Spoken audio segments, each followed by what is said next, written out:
So since this is the biggest, most asked question right now, how do you tell your story and how do you be effective today without being pushy and salesy and awkward? Pete, I'll let you take it from here. Go ahead and hit it. Yeah, man, I'm excited to be here. You can hear me just fine, right? Yep. Cool. Awesome. Hey, everybody. Pete Vargas here. I'm so excited to be here with all of you guys, tens of thousands of people from across the world. And my goal right now for all of you is to help you understand how to communicate. How you communicate today looks different than even how you communicated 3 weeks ago. And I want to give you that framework today, whether you're on social, whether you're on a podcast, whether you're on a phone call, whether you're on your team meetings. I want to give you a framework today that I believe is going to help you serve and help a lot of people who need your help today. And I want to start by saying thank you. Thank you to Eric and Marina for having me here today. I don't take it lightly, but thank you to the industry. I know you don't know me, but when I was 19 years old, 19 years old, I had to figure out how to pay for my college education. I was broke. I was walking around campus. I just had a really bad crisis happen in my life. And I had made it on college campus, but I didn't know how I was going to continue to sustain college campus. And I'm grateful because network marketing, multi-level marketing got me through college. It's the reason I got through college. I wouldn't have gotten through college without it. I believe it's one of the greatest industries that exists because it gives the average human being on this planet the opportunity to start a business without hundreds of thousands of dollars. But like Tony said in his interview there, for a few $100s.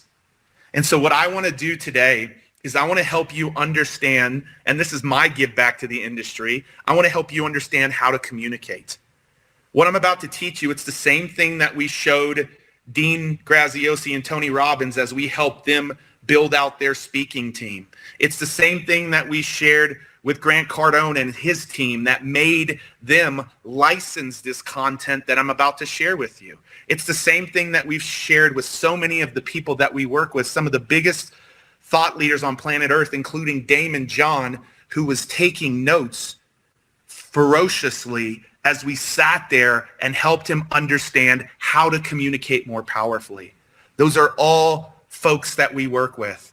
And I'm excited to bring this to the tens of thousands of people today because I believe today, right now, is probably the greatest opportunity in the history of network marketing and multi-level marketing to be able to serve and help a lot of people.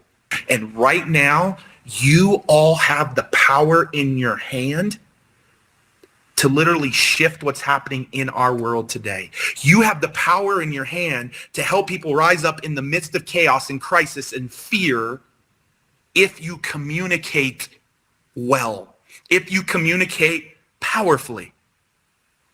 And so what is the C, Pete? Okay, I'm not going to be cheesy. I got to figure this out. I'm not just going to cut to the chase.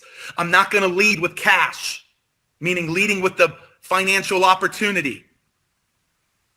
What do you need to do, Pete? Well, let me first give you a little bit of a context of the story, because if you get this story, which was another crisis time just in our nation, which was America, but I know we have people from all across the world, you will understand the C in a very powerful way that you have to use in your communication. You see, what you don't know about me is I had a terrible, terrible relationship with my dad. Awful. Abusive dad growing up to me. My grandmother took me away from him when I was in 6th grade because of the things he was doing to me physically, mentally, emotionally, every which way. My grandmother took me away from him and said, "You're never going back to live with your dad." Now you fast forward several years and I'm a youth pastor. I'm 23 years old. I'm bringing in these powerful speakers into my youth group. And one of those speakers that I decided to bring in, his daughter was the first girl killed at Columbine. Any of you remember that, 1999 Columbine? His daughter was the first girl killed at Columbine. And she died, and the month before she was killed, she wrote a paper called My Ethics, My Codes of Life. And she had 6 diaries. And in this paper and this ethics that she wrote for her 5th period English class, she said, I have this theory that if one person will go out of their way to show compassion, that it'll start a chain reaction of the same. People will never know how far a little kindness will go. Yeah, you might have caught into the sea that I'm going to talk about here for a little bit, but what I want you to know about her is she stood for that in her paper, and her 6 diaries were her life's journey of how she lined up and she actually lived that message out. And so this man comes into my community. He speaks. I'm 23 years old. My dad hasn't said anything to me really about what he had done to me in the last 10 years. He's in this building. He's actually present. He's live. He's watching. I'm thinking maybe this will move my dad to take action and apologize. And at the end of the presentation, after that man, and this is very, very important, everybody, after that man said, hey, parents in the room, you have no idea how long your kids are going to be here or you're going to be on this earth with your kids. I want you to go tell your kids tonight how much you love them. And some of you need to go ask them for forgiveness for something that you've done to them. And literally that night, my dad went and wrote me a letter. He said, I'm sorry for the father I've been. Here my son is having an impact on hundreds of kids' lives, and I can't have an impact on my only son's life. I'm asking you for a second chance to do things right. And he told me he loved me for the first time in over a decade. My wife and I were weeping and we were crying as we read this letter. He took the man up on his challenge and actually went out and did something about it, took action, because the man led with compassion. And he shared his daughter's story of compassion. And now for the first time in my dad's life, after lots of people trying to recruit him to make things right with me, finally, the very first time somebody led with compassion, my dad heard it and he took action. If you want people to take action right now, you have to lead with compassion. You have to lead in this market with empathy. You cannot be driven by the cheesiness or the cut to the chase or the cash. You got to lead with compassion. That is what you got to do right now. And I want to share one more story about him. In 1999, our nation was scared. I don't know if Eric and Marina remember this, but we had a nation that was really scared because we had our first major school shooting. And I'm not comparing it to today, but I'm comparing what I'm about to say to today. Back then, everybody was talking and complaining and scared to death. Parents weren't sending their kids to school, and they were afraid. And everybody was pointing the finger and taking blame and blaming everybody else, and there was all this finger pointing. And this man chose not to finger point. He chose to make a decision to forgive the 2 boys who took his daughter's life. And he went and took this message out to compassion out into the world, which we helped him do. And literally, you fast forward several years and they became the biggest school program in schools across the world, taking this idea of compassion out to the world. Right now, the way that you've got to lead in recruiting more people into your business, because listen, they need in your business. Like, I hope that these next 6 months are the biggest 6 months in the history of this industry. Now, I also hope that the world shifts and changes, but I believe all of the seeds that you plant in the course of the next 6 or 9 months for the rest of this year, leading with compassion, will set you up to be so successful. So successful. Right now, you've got a pace with them before you lead them into your company. What is pace? You got to pace with empathy and compassion right now, because people want to hear that you understand how they're feeling. They want to understand and know that you know what it's like right now to walk in their shoes. And so I want to give you a couple of practical things that you can do before I wind this down and bring Eric back here in just a second. I want to give you a couple of things that you can do. And so we have this proprietary process called the Story Braid Framework. And I'm only going to talk about one piece of the framework, which is the heart. I'm not going to talk about the rest of the framework. I'm just going to talk about the opening heart. Like right now, if you can lock and center in on the hearts of humans and lead with compassion, be the one who communicates with compassion, and you win that heart, they will be in your business. They will be a distributor. They will be a customer, more likely a distributor in today's market, really. But you got to understand how to communicate. And so it starts by winning their heart. Let me give you a few practical things of how you communicate with compassion to lead and win over their heart. The first thing you have to do right now in this market is communicate in a way that helps people understand that you know what they're going through. Not about your business opportunity, not about your product. Like, man, the world is hurting. They're losing jobs. They're losing their finances. Like, you've got to make sure they understand that they can find themselves in you. Like, that you can connect with their heart immediately.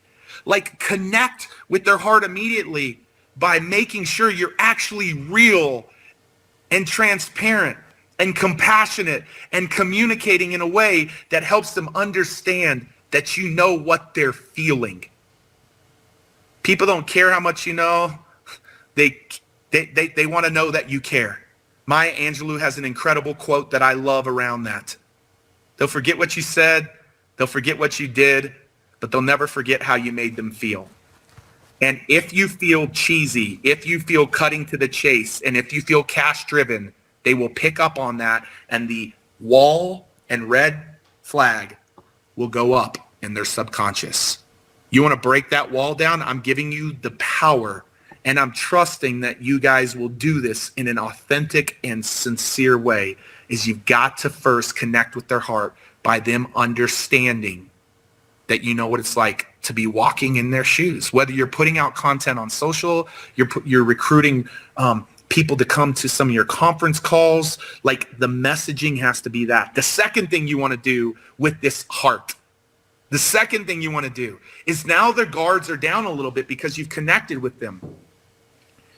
People now are more open to having conversation, and they don't want to see that you're this extraordinary person driving this amazing car, living in this incredible house, debt-free, set for life, semi-retired. That's not the conversation that's going to happen now. They want to know that you're ordinary and that you've walked in their shoes before. And you've got to know what their shoes are right now. Listen to the market right now of where it's at. I'm asking people, how do you feel right now? Like, what is your biggest concerns? I'm asking our community that, and they're telling me. And as they tell you and you listen, those are the words that you've got to hear, because you've got to make sure that you relate, that you are ordinary, and that you've walked in their shoes before, that you've faced crisis before, that you've went through it before. And then, and only then, do they want to know that you're extraordinary and that you've gone somewhere that they want to go, but it was from some place of crisis or difficult times or hardship. Doesn't have to be a financial crisis. It could be a relational crisis. It could be a health crisis. It could be something that shifted it and turned it around. Once they know that you are ordinary, they then want to know that you've done something extraordinary, because that's ultimately where they want to be. But they don't want to be there until they know that you know what it's like to walk in their shoes today.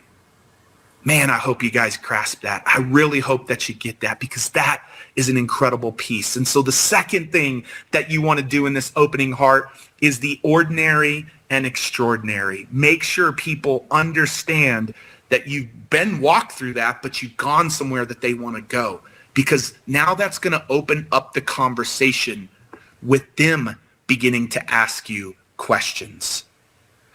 And the third and final thing that you want to do just in this opening heart, I'm not even talking about the head, the hands, the heart. I just wanted to bring you one nugget around the opening heart. One nugget around the opening heart. The last thing that you want to do in these times is do a little digging and ask yourself, what is my why right now? What is my why? What is my why? Like, what is my why? And here's the criticalness to this. You want other people to find themselves in your why. And so my why is that I want to help our community get on a million stages by 2027 to share their messages and their stories with the world. And now I've even shifted a little bit to say, I want to help our community get on a million stages by 2027. And the number one stages that they're going to get on is our virtual and digital stages, because there is an abundance of them that they can do straight from their own home. And here's what happens is if you can have an empathetic and compassionate why that you can have in conversations with people, they will find themselves in your why. If they find themselves in your why, they start asking the question, how do I work with you? How can you help me? What can we do? I need help. I want to be that extraordinary. They're not going to use the word extraordinary, but I want to move from that ordinary position you were in to go into the extraordinary. And I want to be one of those people in your why. That's the third thing that you want to do in this opening heart. When you begin to do those three things, the game shifts. The game shifts. People feel connected to. They feel out of isolation. They don't feel depressed. They don't feel anxious. They feel connected. They feel heard. They feel loved. And they've now come in and said, tell me more. I want to close with this story before I bring Eric back up. I told you that network marketing got me through college after a really hard hardship. But what I didn't tell you is that I played collegiate tennis, and my grandmother went and worked another job just to help get me through college because my parents didn't have the money to help me with college. My grandmother went and worked another job. I got a small little college scholarship. I got a little bit of a Pell Grant, and that's how I got through college. And I was playing collegiate tennis. And one day I'm going out to my car to go and drive to tennis practice. All my rackets are in there. My car's in the parking lot of my college campus, Midwestern State University in Wichita Falls, Texas. And I go and I find and look for my car, and I can't find my car. Well, what I come to find out is that my car had been repossessed. And it was the gift that my dad had given to me, but my dad wasn't able to afford the payments, and he didn't tell me that. My rackets were gone. My car was gone. I was in tears. I didn't know how I was going to make it now. Like, I had no transportation, no tennis rackets. I was already struggling to be on that college. I decided to go last minute because I had some friends really, really encourage me to do that. And then I ran into a lady in my church. And a lady in my church didn't get cheesy with me. A lady in my church didn't shortcut things or try to take a shortcut. A lady in my church didn't cut to the chase or lead with money. A lady in my church was compassionate, and she heard me. She actually gave me some money to be able to get food. And she supported me just helped me. Her and her family, her family became like an extension of my family. And they loved me. They didn't play the short game. And then one day she just told me about this incredible thing that she was a part of. And it was a no-brainer for me to ask her, tell me more about that. Because as Les Brown would say, I was hungry. And that was the very first network marketing company that I ever got in. And I can remember it. I can remember the second one and the third one. And I can remember what network marketing did to get me through college because of someone not being cheesy, someone not cutting to the chase, someone not talking about all of the cash stuff that I could get, but someone leading with compassion. You lead with compassion, industry. You lead with compassion. All of you walk around the world as you communicate that heart and you communicate to their heart. What you will begin to see is you will begin to see more distributors, more customers, more volume, more impact, and you will be responsible, a little piece of helping restore the world's economy that's hurting right now. But it's industries like this that are going to change that. So Eric, that's what I would say to everybody today, my man. I think it's an absolute no-brainer what they put out there, what you put out to the folks today. I'm not even in the industry, but I'm going to go learn some skills and some skill sets from you. And man, I appreciate you having me in front of everybody today. Well, it's my great pleasure. Thanks for bringing value.